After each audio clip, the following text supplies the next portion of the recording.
Good afternoon. Thank you for attending our inaugural Blockchain Society event. I am super excited about this launch of a new society and our first events. We've been working very hard over the last 12 months to really think about what blockchain means in the real world and the applications that it really does mean to Georgia. And what we found is that there are a lot of applications that are not only proof of concept, but people are starting to think about blockchain in a lot of different applications. So we've actually published a flash report that you can find at tagonline.org, as well as some other information as well. So I'm excited to start this new society to offer technology companies and leaders with new opportunities to engage around the fast growth blockchain industry sector. And I think actually the pandemic is actually accelerating some of the opportunities that will actually lend themselves to blockchain solutions.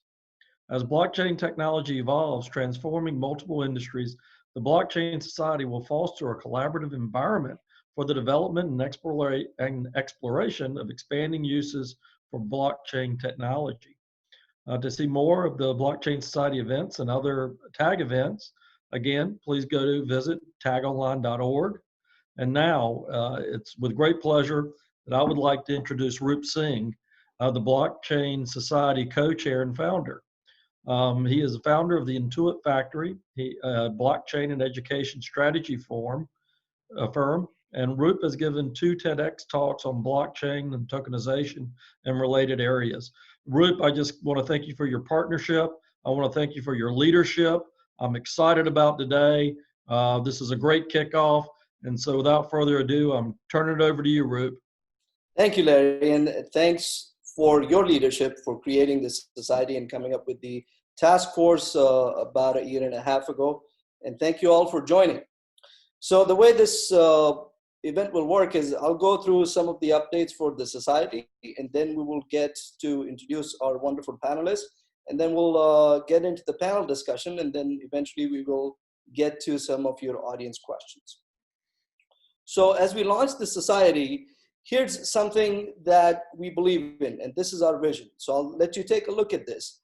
The fundamental idea in my mind is to create an environment where we can openly discuss blockchain use cases that have currently been developed or are yet to be developed and treat it as a foundational technology that it is.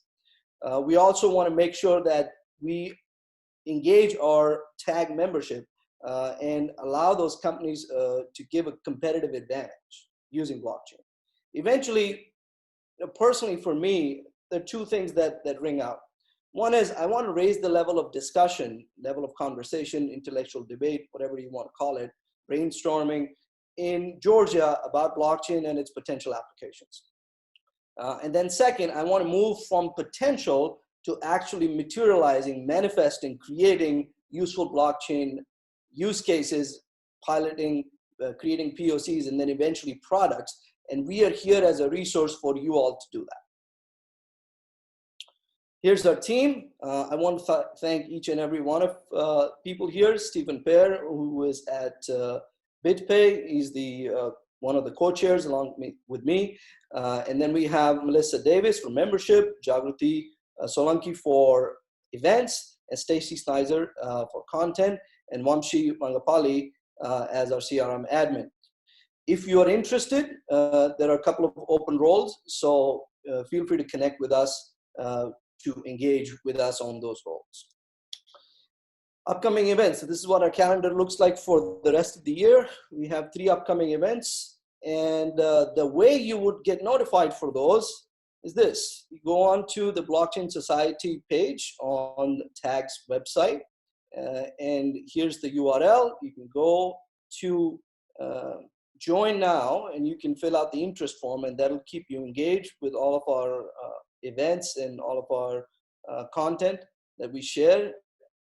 And if you like to be a sponsor, you can contact us here, and we will be happy to share the benefits of sponsorship of TAG Blockchain Society with you.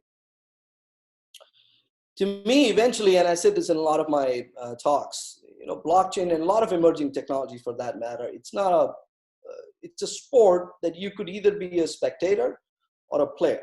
The choice is yours. If you want to watch the sport being played on your screens, or on your phones and enjoy the sport as a spectator, sure, you're happy to do so.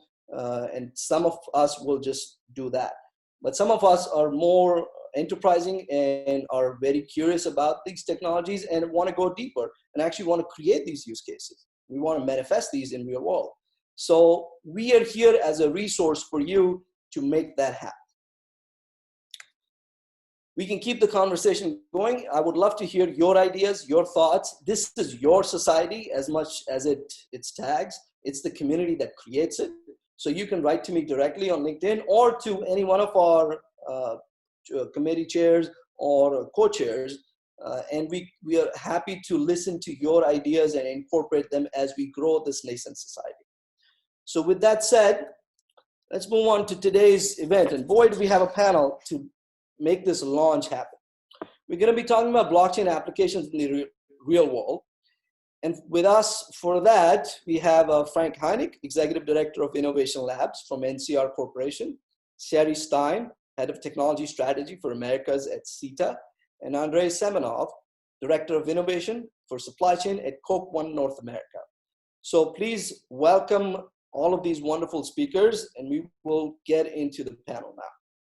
So thank you all for joining. Let's start with Frank. Frank, if you don't mind introducing yourself, your role at NCR, and as it relates to blockchain and developing blockchain use cases within NCR. Sure, thanks, Roop. The role I have at NCR started about 2 years ago, and I joined from a background in technology consulting and really focused on helping, I'll say, the medium and large scale enterprises go through digital transformations, which has been a long running theme. It's manifested its ways in different formats for each company. But over the more recent years kind of led me to looking at some of the ways that emerging technologies are not being adopted by enterprise and some of the challenges of doing that in enterprise. And so I moved from being in a small organization to a fairly large corporation to tackle some of the challenges of actually taking this from a concept to a pilot to actually making a difference in the real world. And at NCR, the focus is on applying emerging technology, new consumer trends to serve our customers, which for those who aren't familiar with NCR, large global organization, we serve banks, retailers, and restaurants to help them operate their enterprise, the software, the services, and the hardware. And as it relates to blockchain, the innovation team that I lead is primarily responsible for driving the early stage of those efforts, exploring these new technologies, having these dialogues with our customers, as well as their consumers, the shoppers, the bankers, the restaurant goers, and to try to identify what are some of the hurdles and opportunities that we can actually help our corporation explore to solve these, to develop a business case, and then to help them transition into a real world use case that gets rolled out globally. That's excellent. I'm sure we'll get into some of your insights in a few minutes. So thank you. Sherry, let's go ahead with you. Hi, Roop. Hi, everyone. I'm Sherry Stein with CETA. We are based on Cumberland Boulevard, just up behind Cumberland Mall. We are about 5,000 people around the world, and we operate in the airline and airport technology space. So specifically, I've been with CETA now for last 5 years now, I think, coming up on 5. And I was originally in our CETA lab, which is the R&D arm focused on next generation technologies, collaboration with academia, startup communities, and looking at how do we solve some of the technical challenges that plague the air transport industry. A lot of that's oriented around the manual paper-laden processes and trying to move that into digital transformation and looking at what we can do to digitize those processes and create more integrated frameworks to help cut down on the disparate handoffs between entities. So I moved in early last year into the new role where I lead the technology strategy for the Americas, which focus specifically on the consumer needs for our marketplace within the United States, North America, South America, and what can we do to bring those technologies from the lab, from our product portfolio, and to help create solutions to help our customers with those business challenges. Specifically on blockchain. Yeah, I've led all of our, well, not all, but a majority of our blockchain initiatives around identity management, helping to educate the airline and airport industry. We created an aviation blockchain sandbox with more than 50 different airline participants to help build collaboration and understanding of the technology and to help continue to try to advance that cause. Right, right. So for those of you who don't know, SITA is actually one of the largest technology providers for the airlines industry. And some of the use cases that Sherry and I have talked about that she has helped develop are on the cutting edge of airlines and travel and quite futuristic use cases. So I'm sure we'll get into some of the details in a few minutes. So thank you, Sherry, for being here. Andre, let's go ahead with you. Hi, Roop. Thanks. Hey, everyone. Good afternoon. My name is Andrei Semenov. I'm a director of the innovation and supply chain area for the Coke One North America, or Kona services. Kona, historically, Kona was developed as a template for the Coca-Cola bottlers to run their business, the back-end systems, everything that is related to the bottling business, from producing the Coca-Cola, distributing it across the network of the bottlers, and then selling it to the end customers who are retailers, convenience stores. And Coke One North America specifically focused on the bottlers in North America. Kona was formed in 2013 as a part of the Coca-Cola company to serve 12 largest bottlers in North America from the technology perspective and consulting perspective. So we're purely technology company. We're about 150 people based in Atlanta, Midtown. And as far as blockchain is concerned, we believe that by building the blockchain network for the Coca-Cola bottlers, we can represent this business network that the Coca-Cola bottlers represent today in today's world. In the US alone, there's about 70 mid, large, and small-sized bottlers that are operating as an independent companies. They operate as a franchise owners. And then worldwide, there's about 250 bottlers. So first, we'll look into the blockchain as an opportunity to build and grow the network internally to help solve and tackle some of the problems. But then as we grow the network, we're also looking into including suppliers and customers of the bottlers to help grow and automate the processes, specifically in the supply chain, but we're looking at blockchain broader than this. Right, right. Thank you, Andrea. One of the things you would notice in this panel and as an intention for the society itself, you'll see a lot of different use cases being represented here, be it identity, be it supply chain, be it even payments. You'll see that as a worldview where we think blockchain is a foundational technology to be applied in multiple use cases. And there are very subtle distinctions between all the different use cases. And we'll get to all of them in a few minutes. But the idea is that we need to ensure that we cover the extent of this foundational technology, essentially the next wave of the internet. So let's get into that. You know, we're all living in this state of pandemic, and slowly things are starting to change, at least here in the United States. So the question that comes in my mind is, I think we've gone through a phase of a few months globally where we've had to go inside of ourselves personally and as companies, and figure out, well, something needs to change as a society. Something needs to change for our values. Even our needs may have changed. And you'll see that as an acceleration in digitization globally. And you'll see that in multiple different ways. So my question to you is, what role do you think blockchain will play in a post-pandemic world? Which use cases or which problems do you think blockchain could solve for in this post-pandemic world as we regroup and recreate and rebuild a new world for us? Anybody who wants to go first? Sure, I'll add some thoughts. I mean, I think one of the things we've seen, and this gets back to the point you made earlier around this global situation that we're dealing with now, is in some sense made some of the original plans we had maybe change priorities, change some of the timelines. But I think in some specific areas, and in fact, several that relate to blockchain, we've seen it actually accelerate plans.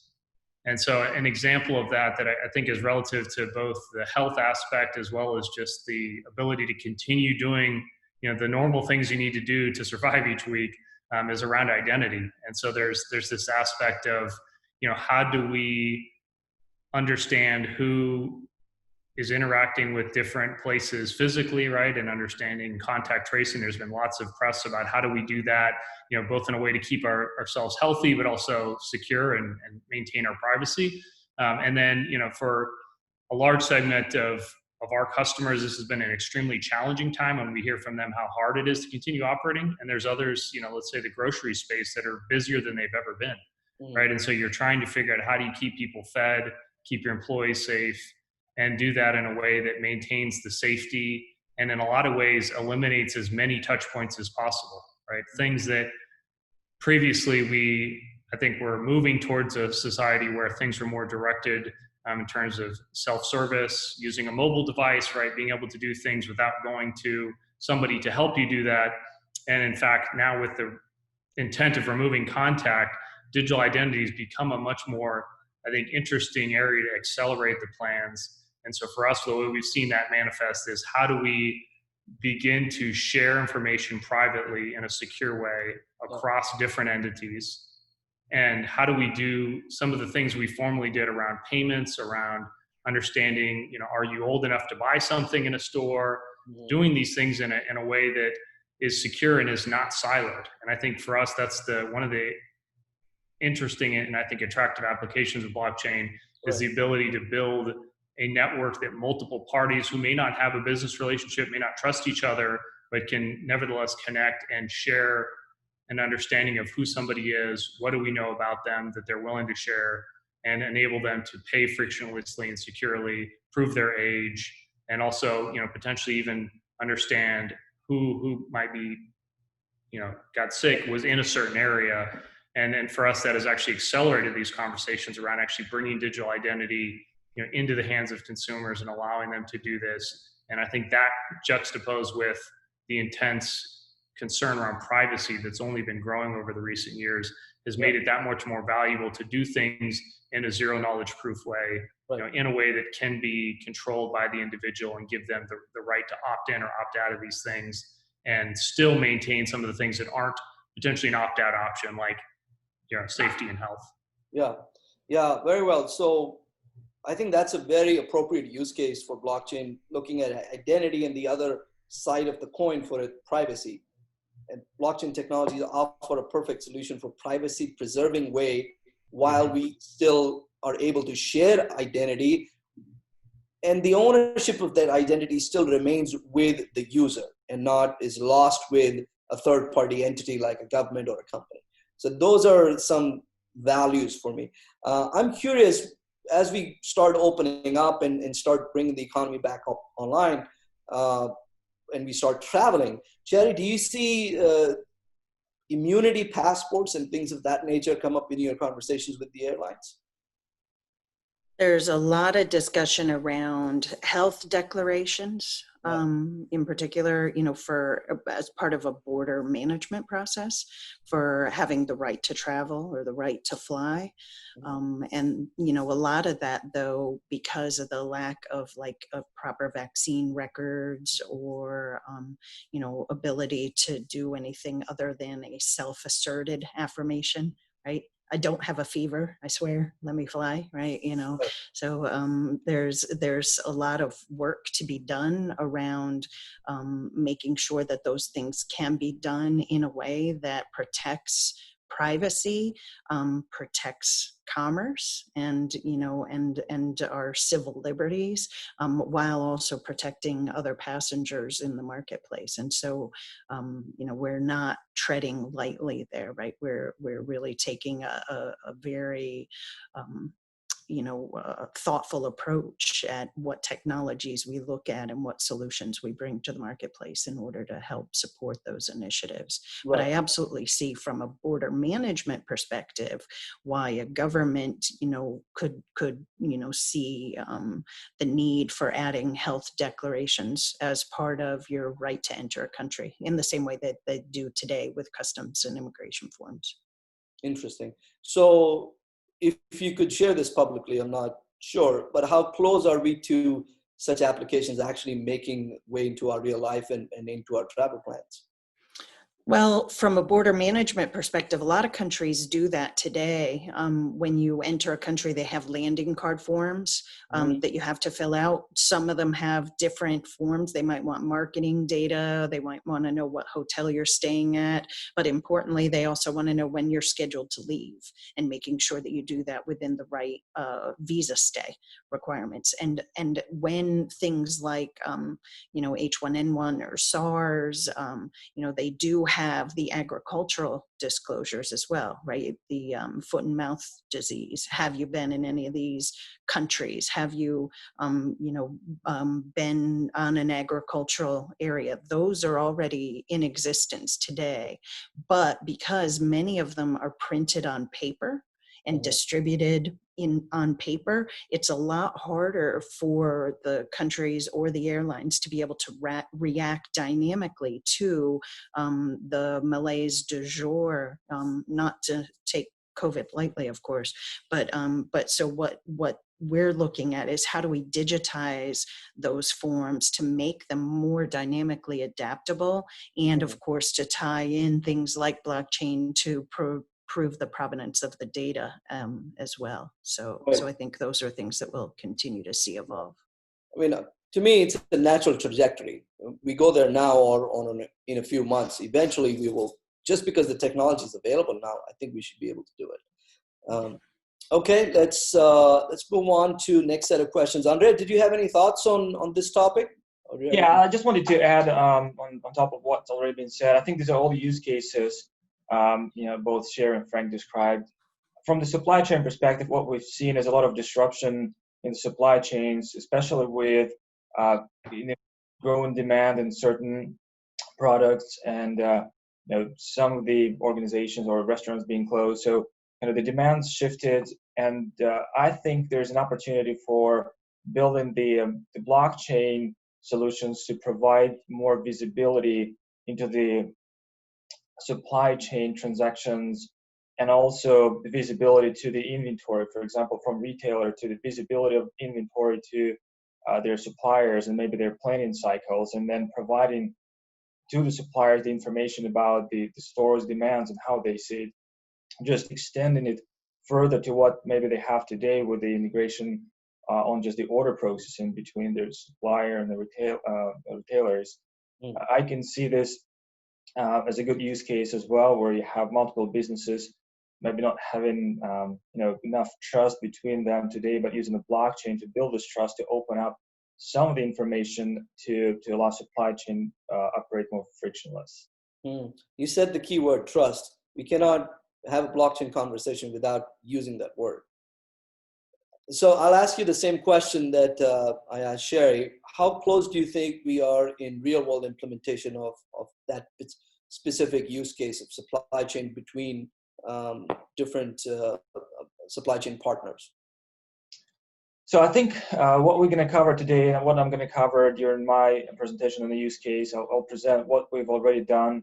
We already have the live use cases, but as far as working with trading partners who are external to our system, I think the big work there is on just building this relationship. I don't think there is a lot of work to be done, or really hard work or unknown work to be done as far as the technology is concerned.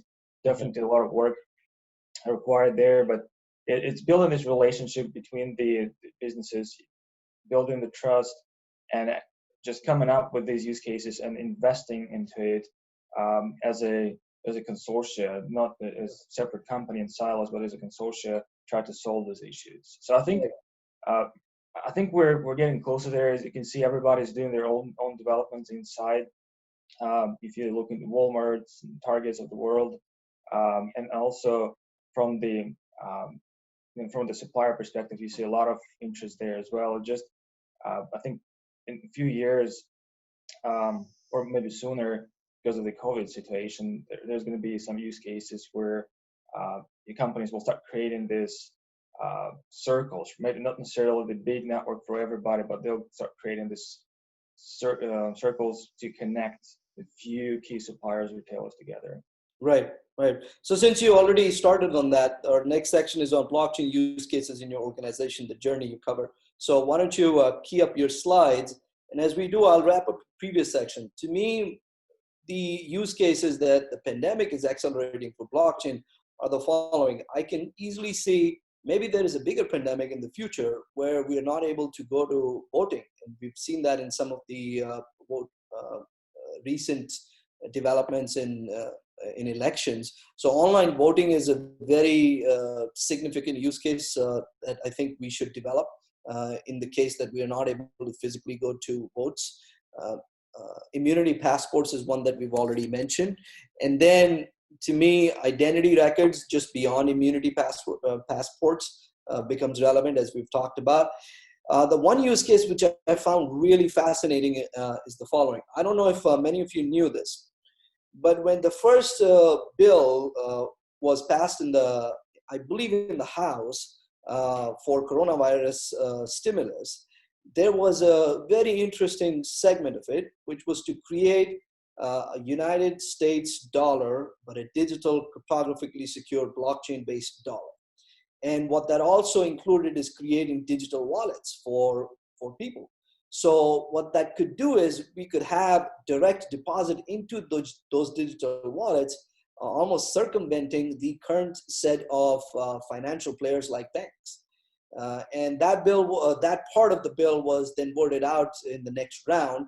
But I think government is thinking in the right direction, and there is a lot of interest on central government digital dollars, and that's a very exciting use case, and also a controversial one. If you talk to the people in the crypto space, they will point to issues like, well, that's co-opting the blockchain technology by government for their own purposes, and it'll make surveillance a big issue.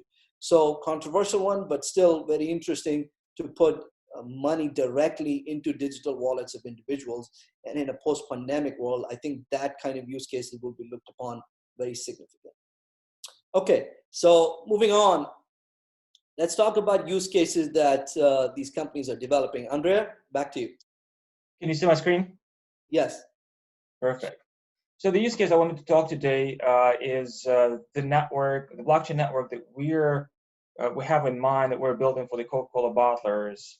And as already mentioned, the bottling business is really a business network of independent organizations who are, at the end, they're playing a role of a supplier and a customer to each other with all the inefficiencies and problems that you could see in the operations and transactions between the trading partners. So what we're seeing, the opportunity here is we're building the blockchain, we're building the trust between the organizations, and then we're automating, optimizing their processes using the shared data that they're sharing between each other on the network, and using some of the business logic or business rules that they have in place today to checks and limits or what can be ordered, and encoding them as smart contract rules so they can be checked automatically. Yes, I have a question for you as you build this further. Sure. What were the drivers behind selecting blockchain as a technology of choice? What did you not have in your current systems, or what was the hindrance or obstacles in the current system that forced you to even look at blockchain? So I would say if you look into the picture of all the bottlers that do exist today in the current environment, they're all different companies with their own IT systems. They run their business in their own way, even though they are franchise owners, they have their own decisions. So I don't think it's it's not going to be anytime soon when they can start using a single system to operate, or they would trust a single party to do that for them. Some of the trust issues, or sometimes it just doesn't make sense from the cost perspective to even be for everybody to be on the same platform, because you're talking about some really big publicly traded companies and some of the smaller bottlers who are very small, maybe covering a few counties. So we see the blockchain as being kind of a data fabric between all of them, and different companies can use this to their own need. But there will be standards and some of the open ways to communicate between them on the use cases that will help them eliminate the inefficiencies in the processing of transactions. Right. Just a quick note for folks that are writing questions. If you could please hold on to your questions till the end of the discussion so we can all take them together. Thank you. Yeah, sorry, carry on, Andre. So the use case that we looked into, and it was we had several use cases, kind of several opportunities on the business side, and one of the opportunities were in the B2B space. And we thought it would be a good solution to apply the blockchain on, because this is really where you have the multiple participants, the independent companies. They have a need of both writing and reading data at the same time from the shared ledger. Sometimes there's some trust definitely between these companies because they're all operating under the same umbrella of the Coca-Cola brand, but yet they're different companies, right? So bringing this layer of trust between them was very, very important as well to actually let them start sharing some of the data. And as you can see on the picture on the left-hand side, kind of the traditional way how it was set up, or how it is set up now with some of the bottlers who are not on the blockchain yet, is you have these direct lines of communications, right? I need to order something from you. You need to let me know what I can order, because there are some rules that need to be applied, what can be produced, what can be ordered by which bottler. So very complex rules on that side. So there's a lot of human effort on both sides to make sure that on one side, I maintain the list of what I can sell to another party, and another party to make sure that when they order the correct thing. Otherwise, their order will be either rejected or will be reduced, which you don't really want to happen, because you expect your order to be fulfilled in full, and you have your planning cycles based on your purchase orders, right? So we thought it would be a great opportunity as we create a shared ledger using the blockchain technology, and let these companies communicate to each other through a channel on the blockchain, where they would post some of the data openly, and some of the data will be kept private, but then we would allow this direct communication through the same methods. Right. Yeah. So quite a few questions come to my mind. One, is this system on top of the ERP infrastructure that the companies had already, or is it a separate system altogether that all the bottlers had to then get into? I would say we developed the set of APIs that would allow any bottlers to connect their ERP systems to their nodes. So we developed it in a way so it's a separate system. It's not built on top of any specific platform, but the structures, the data structures, the event structures, they're designed in such a way so both parties, no matter which system they're using, can easily integrate to and start using for the integration. Perfect. And you mentioned companies coming together in form of a network or a consortia. One of the challenges that I've heard very often is to figure out, well, what's my data? What's your data? What am I sharing and what am I not sharing? And a lot of the consortiums are still struggling with trying to get all the partners in a value chain to agree to some level of standards and then some level of data sharing. How did you solve that? And this is exactly what our first discussion with the business, when we had both of them in the room talking about the concept. They talked about which data they would share. They talked about what they would like to see, and then they talked about what they would never share. And I think they came to agreement of kind of the minimum viable data on the blockchain that would allow them to have this progress or efficiencies, but still keep some of the information in the house. Yeah. So this exactly was a discussion between the parties, and as more bottlers, as more participants join the network, they'll have to either agree to this, or as becoming a part of the network, they become part of the governance of the network as well. Right. If they can vote down or vote for some additional information that they would like to share. But now it's becoming more, the voting mechanism rather than someone deciding what this information that we start sharing with, Right. in a controlled way. Right. That's a broader trend that we see that blockchain has, I would say, accelerated. It existed before as a term that we've now started to use often is co-opetition, where companies still try to maintain a level of competitive advantage using their own proprietary data, but then they figure out what to share so that they can cooperate or cooperate within the network and make it the network is more valuable than the individual data sets that are. So, Absolutely. yeah, that's great. So, can we move on? Just wanted to, I talked about the specific example, just maybe wanted to show this slide here and say that the use case that I just described, it's live in production. It's been running for just over 8 months. And we have the real transaction, the real system integrated into it. And we have some real results coming back to the bottlers or to the companies who invested their time and kind of piloted it as an innovation project from the incubation to realization, and they want to extend it now. So now we're in the process of inviting additional participants and growing the network because we know what is the tangible benefit of this. And we did some ROI studies and time savings and the opportunity value that they can gain. And now we just want to exponentially increase it by adding more and more participants. But overall, in our mind, is as you grow the network for a specific use case, you also have an opportunity to look into enhancing or adding additional use cases. And this picture just shows kind of our internal supply chain lifecycle, very simplistic way. So you buy raw materials, you manufacture your product, you move it with your own transportation or third-party carriers to a distribution center, from production center to distribution center, and then the distribution center distributes it to the stores on the red trucks, where we deliver the product to the stores.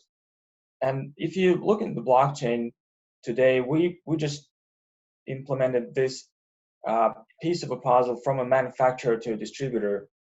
But as we grow the network, we also have an opportunity to start building the full kind of concept of the Coca-Cola bottling network, or not necessarily Coca-Cola either. It could be any product that the participant carry and sell in this network. Yeah. So we see an opportunity or kind of bigger picture here that we can build upon, but we don't want to boil the ocean here. We want to get the tangible results as we go. As we build up the solution, we deliver the use cases, and we can have some results as we go back to the participants. What's interesting here is you've used a token as a medium of payment within the network. Now that's unique in the sense that a lot of enterprises don't think of tokens as something that they need. So tell me a little bit more about that. So we're not using tokens today, right? So what's happening today is same invoice is issued, and then the payment is done through the normal way how they've been doing before. But the idea is that you could do the cross-company netting. You can issue a token that would have a value that would be attached to a digital asset or physical asset and a digital asset on the blockchain. So this is one of the ideas. And then another idea could be, it's more Coca-Cola, maybe corporate use case, but you could start issuing tokens and rewarding your consumers for providing some of the point of consumption information, and also sharing some of the information about recalls and traceability to the consumer so they can check if something is recalled or some information about the product. So, and this is not what we currently have, but this is more of a view of how we can evolve the blockchain in future. Okay, interesting. Thank you for that. Yeah. So let's move on to Sherry. Sherry, I would love to know what kind of blockchain use cases you've developed and what was the driver behind choosing blockchain as a technology, and what was the business case that you had to convince folks to adopt. Yep, sure. So we, of course, decided to start with something easy and went straight for identity in 2015 when, Very you easy. know, nobody even knew what blockchain was at that point. So yeah, go big or go home, right?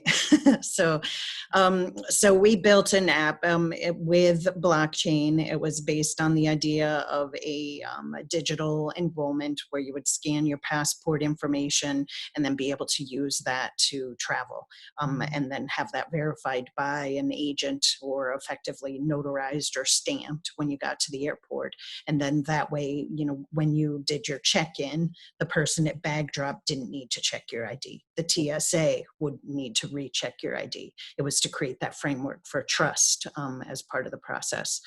Mhm. And like I say, at that point, people didn't even understand what blockchain was. So we spent a lot of our time educating them on the technology and what the value, you know, proposition was for creating this integrated, you know, collaborative framework for trust and to eliminate some of those handoffs and you know, paper laden processes. So we said, okay, we need to slow down a bit.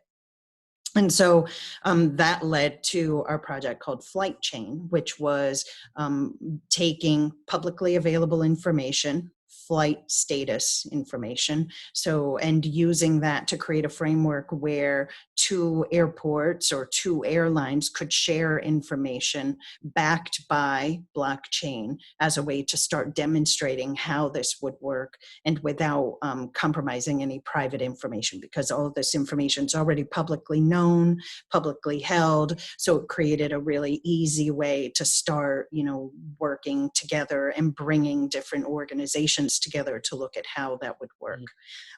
That was really successful, and that then led us to the Aviation Blockchain Sandbox, where we took that to a global level and across our customer base, and opened up the doors for all of our different member airlines and airports to participate so that they could learn more and experiment more. So we created a free platform that we made available for them. It was on Fabric, and we gave them sample code, set up, you know, all the Slack channels and the GitLab projects and everything so that they could get their hands dirty and play with the technology more. And then we'd have, you know, different phone calls and help them, you know, with the questions they were having. And out of that organically grew different projects where we would then work with a subset of airlines or airports that had common interest that they wanted to work together to create a project of their own. And so we helped support them with that. Right. Out of that, simultaneously, we were also working on a couple of other initiatives around cargo and smart ULD, incorporating IoT as part of the process for perishables. So, you know, if you think about the air industry as, you know, we've got cargo, we've got MRO, aircraft parts and maintenance, and, you know, all the complexities of that, and complex supply chains that sometimes involve more than 20 different organizations just to, you know, book a ticket and get on a plane.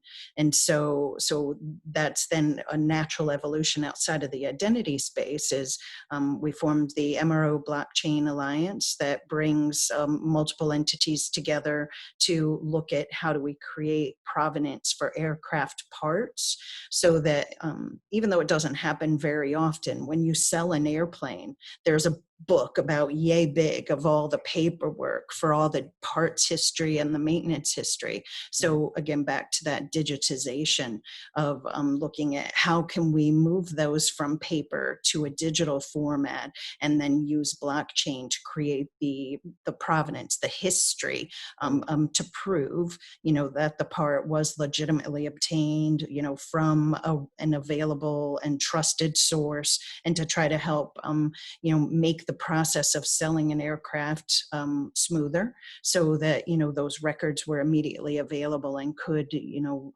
provide trust to the party that was acquiring the new aircraft. Yeah. And then what else?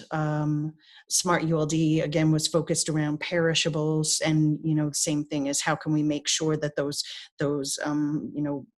organic items were handled appropriately, that the temperature of the shipping container was what it was supposed to be in order to protect the integrity of the goods inside, and so using blockchain to back that. So things that were a little less controversial, I suppose, than identity, but we didn't give up, because we are founding stewards of the Sovereign Foundation and the Sovereign Network, and that's focused on the same thing as identity and looking at how do we create an ecosystem for self-sovereign identity to help cut down on the amount of identity theft and as well as fraud, as our industry is equally plagued with, unfortunately, both of those challenges.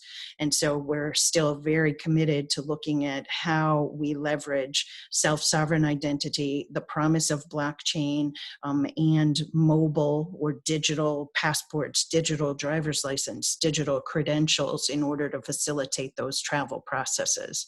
And obviously working with our government organizations as well to help educate them and make sure that their needs are met, because they're heavily regulated.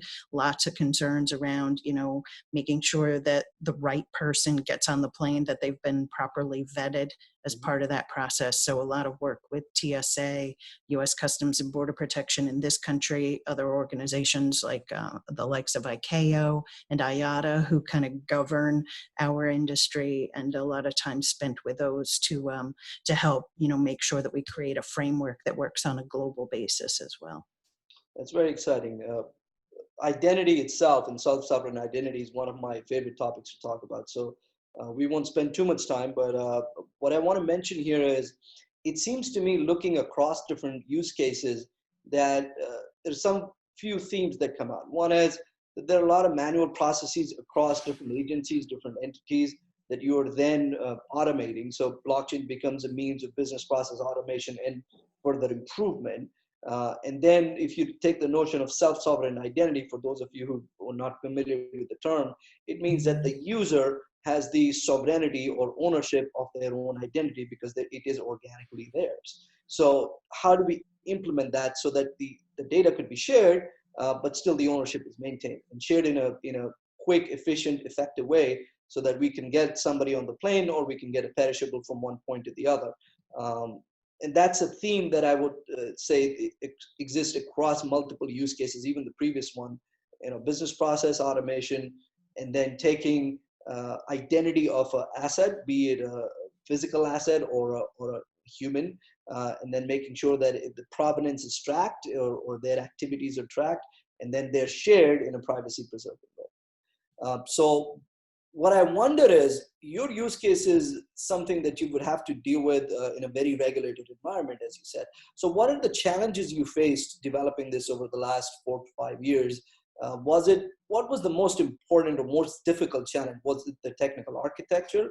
Was it resources, talented people to code this stuff? Was it the business case? Was it the funding to light these projects up? Was it the partners or the leadership or the education involved? Yeah, I mean, I would say it's not really technology, because the technology is continuing to evolve, right? And it's come a long way in the years that we've been working with it. So, but I think that evolution is going to continue. And I'll say, most of the times we don't even use the B word when we talk to our customers anymore, right? It's almost like, ooh, look at my Java. Ooh, look at my Oracle, right? Nobody does that anymore. And so we try to not make the conversation about the technology, but to make it more about the collaboration and, the ability for these different entities to share information without giving away their secret sauce.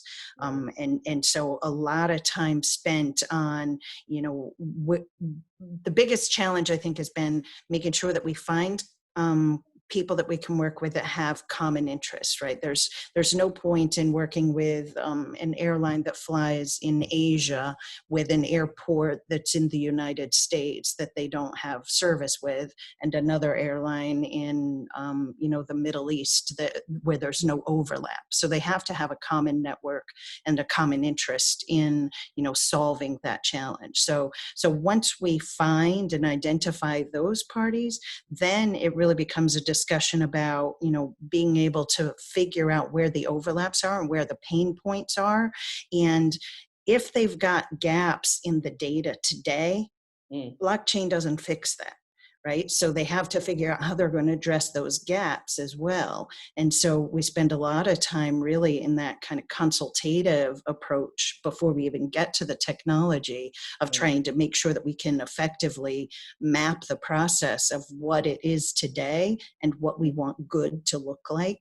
And then, working with them to help fill those gaps. So I wouldn't say, it's not an insurmountable hurdle, but it's certainly, not an overnight project either, right? There's a lot of work that goes into that. Yeah. Thank you for sharing that. Sure. Excellent. Let's come to Frank. Frank, could you share with us what kind of use cases you've been developing with NCR and what were the drivers behind it? Yeah, my pleasure. So one of the things that we kind of looked at in terms of areas, right, we're an innovation lab, and so we're trying to identify opportunities to improve the experience of our customers, right, the merchants, the banks, that are places that all of us shop and bank at, and then also their customers, the end user, people like you and me and everybody on this call, who are the people going in and interacting with these businesses. And so that it kind of drew us to a few different pillars that ended up kind of coalescing around an application that we think there is value in driving through blockchain approach, as opposed to just the hammer and nail kind of Cindermar. It's a great technology. We love talking about it. It looks great in press releases, but there's really nothing behind the words. And so that kind of centered around identity, payments, and then how data could be used in a privacy-centric way for value. And so if you think about the current world of commerce and banking, there's really no substitute, and there likely won't be much of a change in the need to understand who somebody is. Things aren't going to be free in 5 years, right? So payment and commerce in general are just going to be part of the daily life of every person who engages in these industries. And more so, as I kind of alluded to earlier, we all generate just vast amounts of data. And I think for quite a long time, there was a clear value in that data. Lots of organizations built their business model on using that data.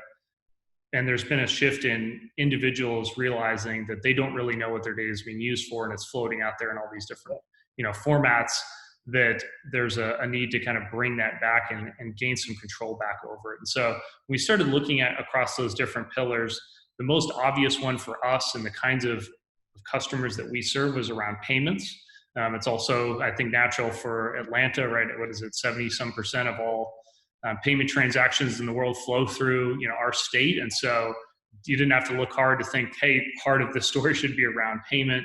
And so that initially drove our first use cases, and the ones that we actually developed the concepts and built working versions of them that can actually be run in production, was around taking digital currencies and enabling any consumer to use them at a merchant. And I'll get into some of the challenges behind that, but some of the obvious reasons for that are the fees involved, right? There are, for some of our customers, they spend upwards of $4 or $5 billion a year for a single customer on interchange fees. Wow. You're involved in them accepting your payment, right? You're there, you want to buy something, you swipe your card, you add that up over the year, it's billions of dollars. And there's an opportunity to lower some of that overhead associated with just accepting payment and allow the merchants, also to improve the consumer experience, share some of that savings back with them. And then, additionally, looking at it from the consumer convenience side, starting to drive some of these newer digital-based payment mechanisms that don't have as much fraud involved with them, to reduce some of the issues with chargebacks and disputes and stolen credit cards and the like. And I think also another aspect of this was on the payment side, is around unbanked and underbanked people that actually drove value. There's a large percentage, in the United States, it's anywhere between 25 and 30 million people. Some of our customers, for example, a bank we talked to in South Africa, 60% of their population is in that unbanked, underbanked, category. And so finding ways to bring these people into the digital economy who don't have access to traditional banking services and could create a new relationship with a retailer that actually is around being able to interact online, order things that, as we move towards this digital economy, we don't also want to leave all these people behind who don't have access to, some of the financial services that probably most of us on this call don't even think about anymore. But they're still, luxuries for many people. And so that drove this use case around payments initially and enabling that in the standard kind of merchant environment to have all those benefits. Right. You mentioned underbanked and unbanked. So, the skeptic in me has heard that phrase being used as a driver for blockchain and driver for digital wallets, etc., for years. And the skeptic in me still wonders if that's something that companies just use because, hey, it sounds good, it's a goodwill mechanism, and why not? It's an ideal utopian idea that should be shared. But are we really making an impact on that? So in your experience, in especially developing countries and even in the United States, what kind of impact you've seen with that? I think it's still early in that space. I mean, there's some real technology challenges there and, and user adoption that we still have to overcome. But I would say, in a completely cold capitalist way, and I believe in the other side of it too, and that's part of what motivates us. But, if you take all of that out and just say, what's in it for me, right? For a lot of our merchants, upwards of 50% of their transactions today are done with cash. And that's actually an extremely expensive form of payment to accept. A lot of people don't realize that cash can be as expensive as credit cards because of the handling, the cash in transit insurance, all of the issues around, the cash just going missing. And so there's a real value in actually removing some of the cash from the equation. There's a whole new dynamic, these days around what can that cash transmit, right? In the interest of reducing the transmission vectors in cash. And then, quite honestly, there's another side of it too of people that go into a store, let's say, to engage in money services like remittance or like exchanging physical notes for digital currency. There's a very strong history of how much money they leave behind. And so for some of the merchants we work with, it's upwards of 25 to 30% of I go in and cash a check for $500, that much of it actually stays in the store. And that's been, sometimes difficult to capture and give people a reason to do that. And so there are some real economic drivers for our customers to actually do this, even beyond, I think, the good that it can do as well. And that's something that is encouraging them to do that, even for the most skeptic or, the financially minded members of the organization of why should we do this other than, it's a great PR stunt. Yeah. So what kind of challenges did you face developing these use cases? You mentioned 3 of them. Is it the leadership? Is it funding? Is it technical architecture? Is it resources? What exactly did you have to push through to even create this? Yeah, I mean, I think one of the big ones is certainly executive support. And, it sounds like for everybody that is sharing their use cases, this wasn't a journey that took 2 or 3 months and then, you got to the finish line and got the high fives, right? This is a long process and this takes a commitment. And one that, as much as myself or somebody else in our roles believes in, we tend to have some executive sponsorship to carry through the typical periods where maybe the first idea didn't work and failed, right? And we probably all have some great examples of those things that seemed really promising, just never got off the ground. So I think the executive support part of it has been critical to us, and having kind of the leadership of our CTO who's behind us and helps drive these conversations and get the support that we need. And the other side that's been a huge challenge on the adoption side is the cart before the horse problem that we deal with, which is there are still not a whole lot of users that have access to digital currency. And so even though these benefits exist and we've been able to see them happen in the real world, you have a very small percentage of the population that has adopted already, right? So if you think about kind of the technology adoption curve for a lot of these things, we're still in the very early stages of innovators, early adopters, where even growing to 10 million people in, let's say, the United States, that's still only a small percentage of the population. And to get to mass market, I think is required a lot of vision in where this could be and laying the foundation to get there, because we see that a lot with our conversations. Merchants say there's no consumers say there's nowhere to spend this. Why do we care? Who's going to be the prime mover that drives this forward? And so for us, that's actually driven a lot of investment in, I mentioned the self-sovereign identity or digital identity concept before, but being able to take that and build that into loyalty systems, into age verification and identity solutions that are, part of interacting with your bank, proving your age when you go to a store, to a restaurant, and so on. Some of these things that you don't really have to know, to quote Sherry the B word, right? You don't have to know what this is. You don't have to care what's under the cover. You don't have to be a technology enthusiast. It's cheaper, it's easier to use, it's more secure. Other reasons for me to adopt it. And that's, I think, where we're seeing a lot of activity in this space going forward, as the payments area shows promise, but is going to be slow to adopt. And we know that, and we understand it's going to take a longer commitment. But to start to build this technology into some of other solutions that become part of what people use, because it's part of the app or part of the merchant, software that they interact with, and they don't have to really care what's behind the scenes. Right. You mentioned adoption. So to me, it's great that the executives at NCR and your team is educating folks on how this might be adopted, and they have patience. Because a lot of the use cases just get killed at that level, that, the market is not there yet. Two sides of the network, and one of them is not there yet, so why even bother, right? Why? Yeah, it's a cool technology, but why even bother if you can't create business out of it or revenue stream out of it today?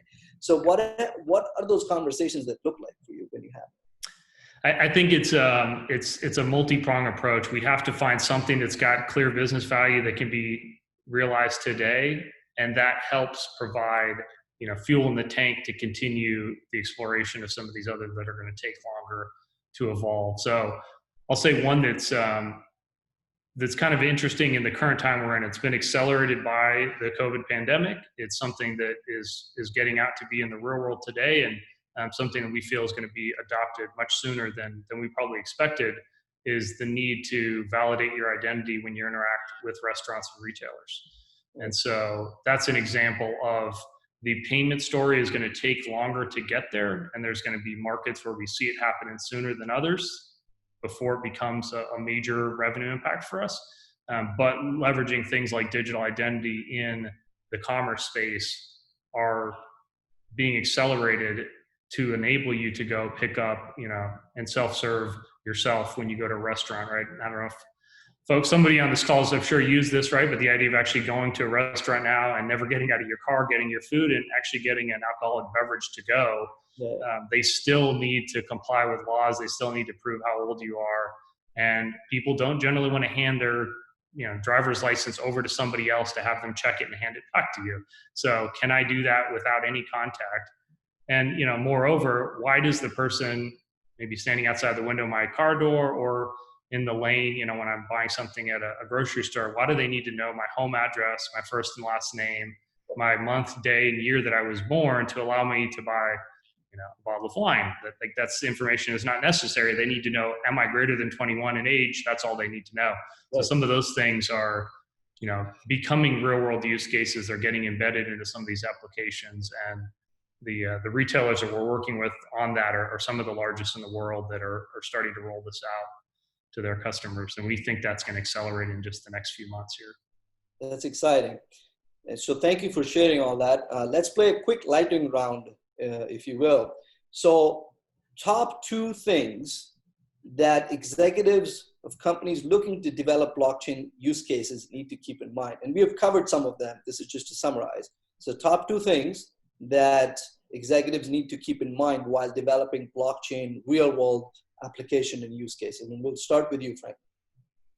Sure. I mentioned a couple a moment ago. One that I would like to add would be that, at least in our experience, you can't build all this stuff yourself.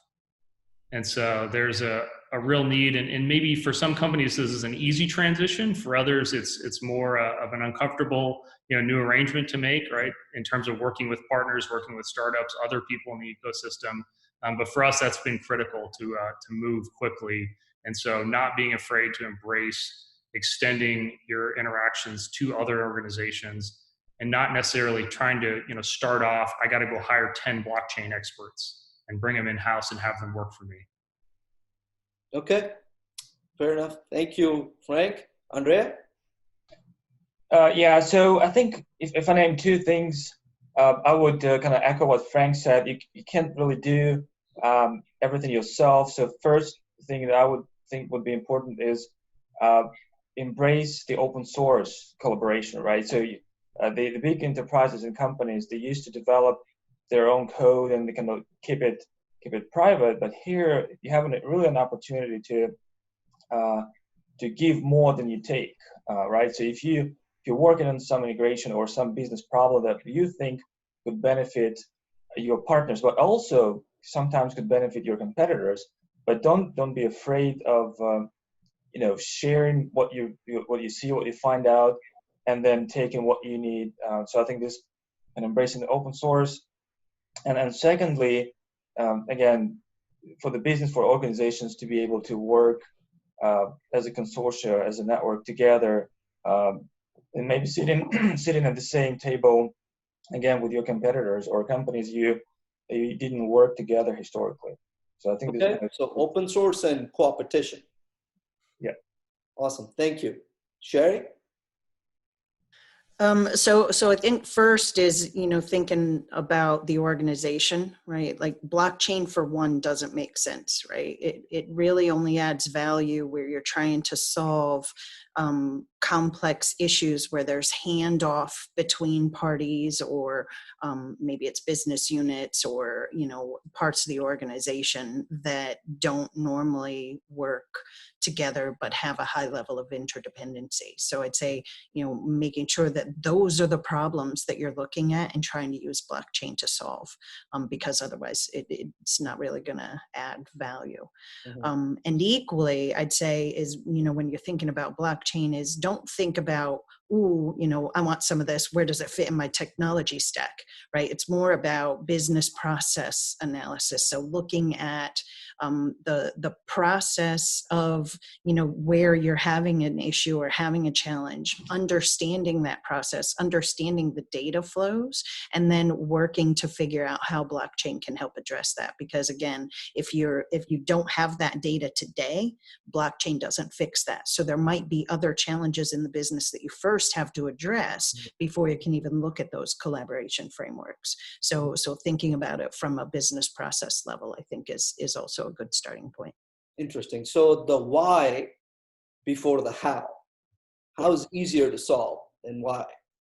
And actually, that's in line with a lot of things that I've heard in projects that I've worked on.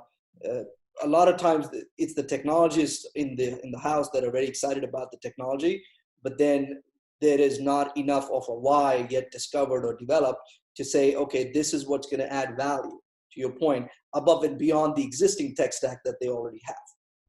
Yeah, like Frank said, right? The hammer and the nail, right? It becomes the technology hammer looking for a nail.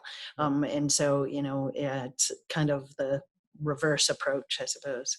Definitely. So let's open this up to questions, and there are a few already. So I'll jump right into them, and feel free to write yours now.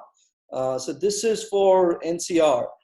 Can blockchain help retailers and restaurant customers vis-a-vis COVID-19 append the industries? I think you already started talking about that in contactless delivery and things of that nature. Yeah, I mean, I think that's where we've seen the kind of the biggest immediate impact has just been the drive for much more delivery, much more curbside, and still, the need to pay securely and to be able to, in many cases, prove your identity and your age.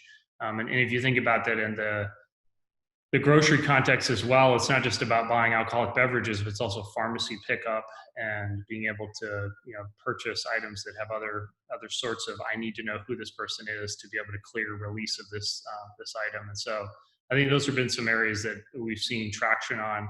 And I think over time that'll continue to be, at least we're expecting to be a habit that probably won't subside back to the levels it was before, right? As people get more accustomed to it. I'm sure we all anecdotally have, friends and relatives who never did self-checkout before, who never ordered online, who didn't know what Instacart was. Even 2 years from now, once you get used to those things, right? Habits usually take several weeks to ingrain, but once they get established, they're hard to go back. So we expect to see some of those things stick, and things to become much more digital in terms of their interaction between the consumer and and the merchant. And so those are some of the things that we think can both drive down and save money for merchants, open up new consumer usage, and then make some of these experiences that tend to be more frictionful, right? Waiting for somebody to come check my ID, being annoyed by having to get stopped and have to have somebody override. Those things can be removed from the equation. I think there's a lot more use cases that we're exploring, but they're more early in their development. Right. So in fact, there was a question related to that, which I think you've inherently answered. The question was, what about blockchain to improve customer experience when dealing with brands? And that's a perfect example of that. Yeah, I'll add one more there. I mean, one that we're kind of excited about. There's a recent announcement, probably a lot of the folks in this space have heard about, but the Trust Over IP Foundation that has been kind of announced. It's been under the works for a while, but organizations like Evernym that built the Sovereign Network and a number of other large organizations are kind of still in the early stages of developing some standards around this. But one that we think in regards specifically to brands is getting back to that data story. There's a huge value in understanding not just people between the ages of 35 and 50 who are male who live in this place buy these things, but what does Frank want, right? Or what does Sherry want to buy? What is our actual needs? We generally don't want to share that with every company out there because you can imagine the ensuing spam avalanche that would attack us. But there is a value in trying to do that in terms of our brand interaction in a privacy-centric way. And so doing things that preserve privacy but enable your average person to get the things they need, to save money on them, to improve and make their lives more convenient, I think is another application that has value here because it's in its nature inter-party. There's lots of different organizations that don't necessarily trust each other, and there's still a need to share, what should be my data and not just become everybody's data the second I share it. Right. So this is a question for Andrea. And Michael asks, can you say which Kona bottlers are using blockchain today, and what do you think the adoption period will be for the others? Yeah, absolutely. So this is a public information. We actually published an article on this as well. The first bottler who went live was a Coca-Cola United bottler who's here in Atlanta area, also covering with headquarters in Alabama. And then the bottler they're interact with are from Kentucky areas, Coca-Cola Clark. And actually Coca-Cola Clark, they carry both the Coca-Cola brands as well as the beer and liquor. So there's an opportunity there as well on what kinds of transactions can be done. And I think from the adoption perspective, we really want to look into this more aggressively and roll it out to as many participants as possible, because we see the value there. But again, it takes us back to the point where we need to maybe go slowly in the beginning and educate the leads of these companies and kind of help them understand the benefits and why this way, but maybe not another way, is the best choice to do. So I think kind of education and describing the benefits, and likely we have the calculations behind the use case that was already developed and put in production.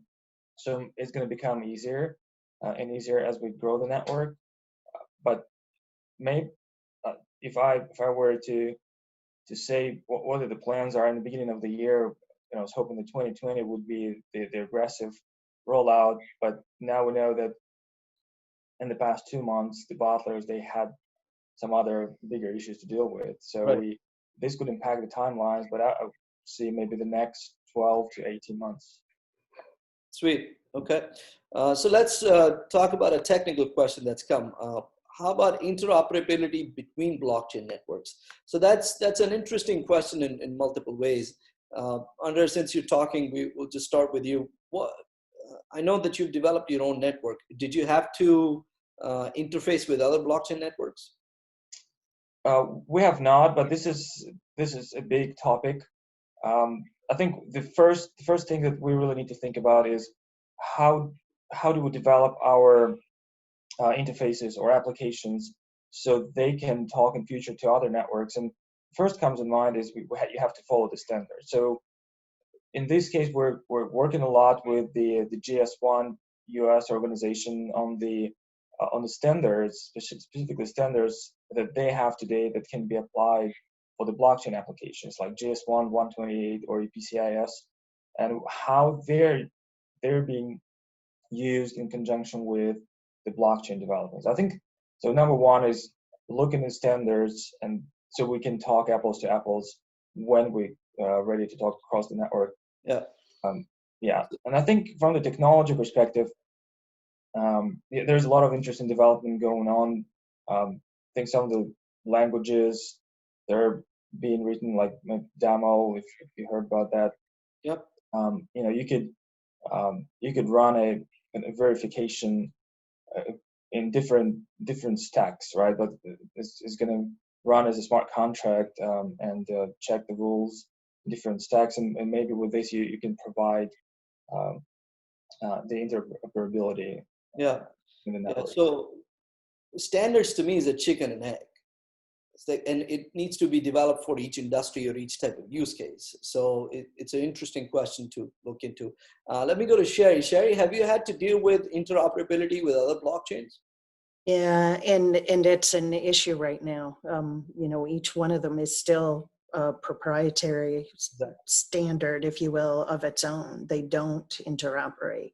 And that is one of the big hurdles at the moment. I know there are groups that are actively trying to look at that, but that's why we, for now, tend to focus on that same app tier of, what, and focusing on what's the right data to put into the blockchain and what's the minimum amount of data that we can put out there. And while, still using the standard type of app architecture and interfaces that the airline or airport community are already used to using, and spending a focus on that, with blockchain as more of like an underpinning technology for the proof or the provenance, rather than being like a core essential element at this point. So do you think there is a risk as we develop this blockchain space strategically, there is a risk of some companies having developed the standard or pushing the standard harder, and some companies landing on those standards and those platforms, and then the rest of them sort of get left off the island? Oh, for sure. I mean, I think, well, I haven't looked at this in a while, but at one point, what was it, like $300 trillion revenue potential. And so that meant we immediately went from like 50 different blockchain companies to like, 250 overnight. And so, it's almost like the quest for the gold right now. And there's absolutely going to be a convergence. And, the right platform, or the platform that's going to survive, is probably still yet to be seen. Because, the work is still ongoing to make sure that it's performant and scalable and interoperable. So I think, the final base for that is still to be determined. Right. The horizon for that, could be within the next year, could be in the next 5 years. I don't have my crystal ball handy right now to tell me that, right? Fair enough. Fair enough. Yeah. Frank, have you had to deal with interoperability and transacting with other blockchains? Yeah, I mean, some of this is inherent in kind of designing these systems, right? And the fact that there isn't just one solution, right? There's not one protocol stack. There's not one programming language to create these systems in. And for some of our customers, even, they are already down an adoption curve, right? And so we can't go to them and dictate the choices that they need to make.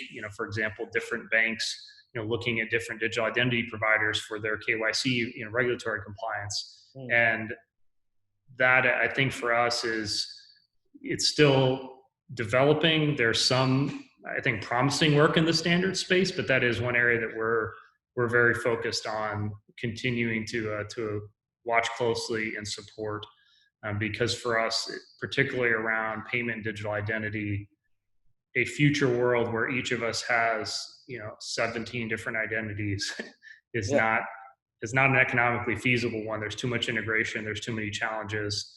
Even if they're all blockchains, even if we could somehow build a universal business adapter that connects all of these webs together, there's going to be a lot of wasted effort and complexity in integration. And I think, as any of us that have been in this, at least the technology industry for a while, standards are very difficult things to manage, to get people to agree on things, to not end up with the lowest common denominator being useless, right? And so it's an evolving challenge that's there. But I do believe, much like there were lots of competitors to the network protocol that existed, right? And we finally settled on IP. It may not be the best protocol in the world, but the fact that everybody uses it and unlocks capability that would be much more difficult if there was, still 14 different competing network standards out there. So if you start to think about trust extending across these networks and using it as a way to exchange data and information securely, it's got to be interoperable for this to scale. And so that's, I think, an area that we're not there yet, but people are spending enough time that there's some promise that in the coming years we'll get closer. Right. It's a standards war that we have seen over and over again in technology. You can talk about telecom, you can talk about LTE versus WiMAX about 15 years ago. You can talk about even PC versus Apple. It goes into philosophy and it goes into how software is developed, and that's a challenge we'll have to solve for going forward. The question is, who wins? There will be consolidation for sure. There will be certain standards or platforms that will be more adopted than the other. And I think we're going through a phase now where there's still more proliferation, but we are slowly starting to see, depending on the use case, some people coalescing around a certain standard for one reason or the other. Perfect. So that's about does it for us today. Thank you all for joining. This has been an excellent in-depth discussion. I've learned quite a bit. And if you want to engage further, please join the TAG Blockchain Society. Feel free to reach out to us with your ideas on topics or events that we must and should do. As we said, our approach is to keep blockchain as a foundational technology and to explore all different use cases, be it digital identity, be it payments, be it crypto, be it tokenization, be it platforms, be it supply chain, healthcare, retail, financial services, you name it. And one of the other intentions, as I mentioned before, is to create an environment for this kind of intellectual discussion and to create a positive sentiment for blockchain as an investment for projects within large companies. And this is one thing that I've seen happen, in the space in the last few years. There's sort of this chasm between startups and enterprises. And what you might have seen from today's discussion, that there is a need to collaborate even with startups and enterprises, because not everybody has the same answers or the same type of resources or the same knowledge base. So there is value to be had in that collaboration. And I hope that we can create an environment to foster that level of collaboration here in Georgia. So thank you, Sherry, Andrea, and Frank, for your thoughtful and knowledgeable insights. It is important for people to see real-world applications of credible companies using blockchain, and your insights are more valuable than you can imagine. And thank you for fighting the good fight. I know it's not easy out there trying to convince people of this new shiny thing, and it's like trying to explain the internet back in the 90s. So you will remember these days when these technologies and the use cases that you're developing will be just commonplace for all of us. Either we're buying things or we're traveling. It'll just, as a consumer, we wouldn't know, but we know that you are part of creating this journey for all of us. So thank you so much for that effort. Thanks, Roop. Thanks for having us. Thank you, everybody. And feel free to send your thoughts and feedback. And we will see you at the next event. And stay safe. Wash your hands. Be well. Take care. Bye-bye. Take care. Bye.